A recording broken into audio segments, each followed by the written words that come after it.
إلهي لست للفردوس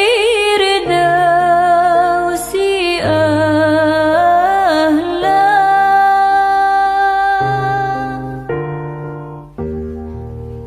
ولا أقوى على النار الجحيم.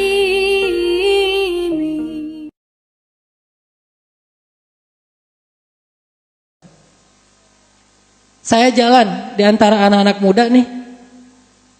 Pertama saya jalan ke tempat-tempat wisata yang digandrungin sama anak muda.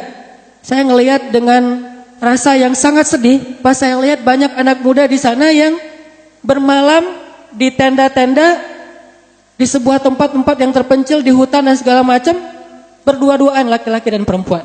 Dan kemungkinannya mereka belum halal. Dan itu banyak.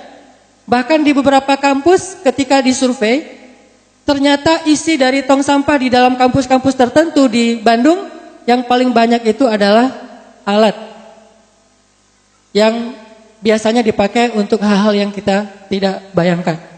Ini artinya krisis yang terjadi kepada anak muda itu luar biasa.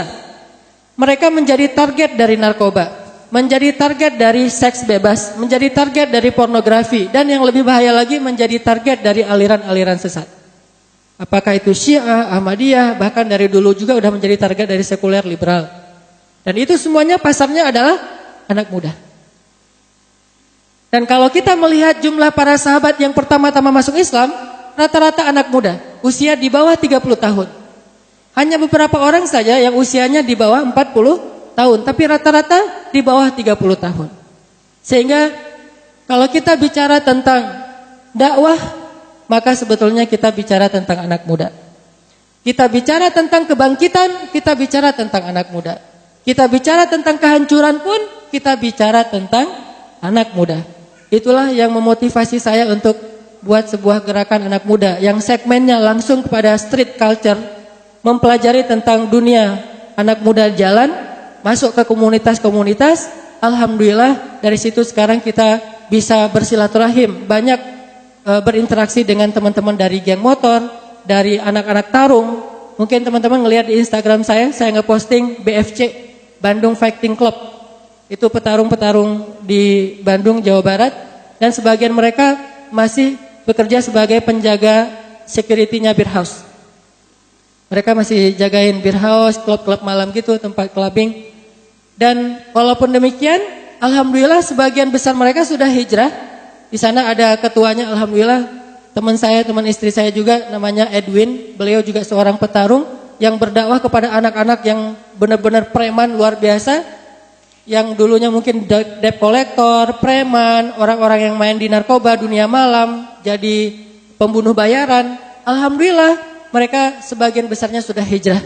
Sehingga ketika kemarin ngadain pertarungan tingkat internasional melawan 3 petarung luar negeri, 2 dari Filipina, 1 dari Amerika. Alhamdulillah 3 petarung kita menang dengan kemenangan KO di ronde pertama. Dan ketika menang, mereka yel-yelnya takbir. Ini aneh, ada ring tarung dengan yel-yel takbir. Biasanya kan yel-yelnya macam-macam, ini takbir, Allahu Akbar semuanya. Jadi kayak 212.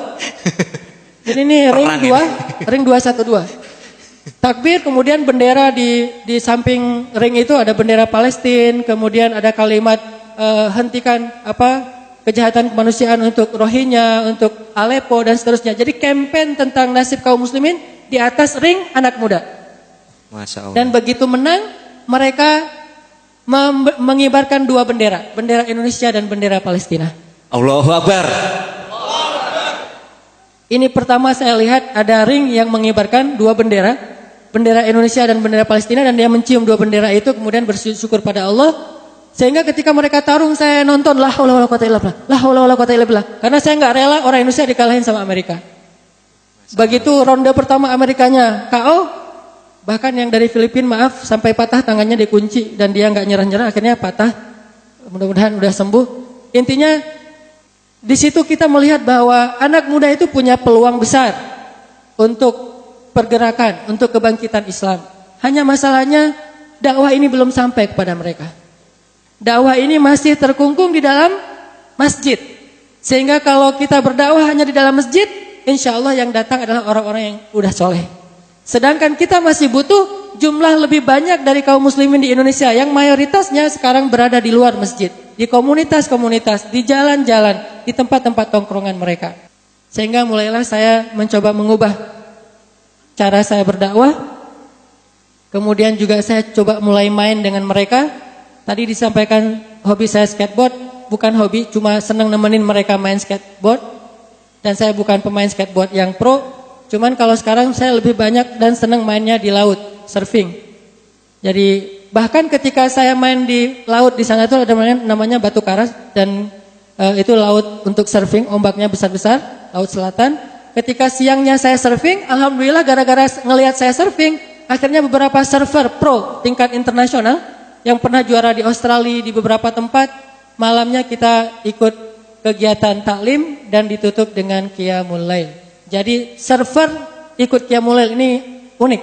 Oh, Masya Allah. Biasanya malam mereka ngeganja, malam ada jamur ya, ada jamur khusus yang bisa mirip dengan ganja atau minimal minum sama perempuan. Itu kegiatan malamnya para surfer. Kalau siangnya mereka paddling, malamnya mereka party.